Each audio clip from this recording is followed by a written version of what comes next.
y lle mwyaf prysur yma ar faes Eisteddfod ar hyn o bryd. Yw'r toiledau, drwchwch ar y cyw, a wy'n desperate. So fi'n mynd i weld rwy'n abo rhywun i weld allai jwmpo'r cyw. Helo. Dilyn ha, Janet! Siwr i chi? Fi'n iawn, diolch. Maen nhw glanhau y toiledau, fi'n credu, arbennig i chi. O dyn, fi'n falch o'n i, Eleri, odw. Chi'n o reite?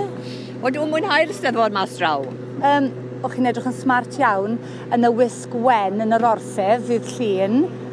Diolch. Beth yw'ch enw chi? Beth yw'ch enw gorseddol? Sioned o'r llan.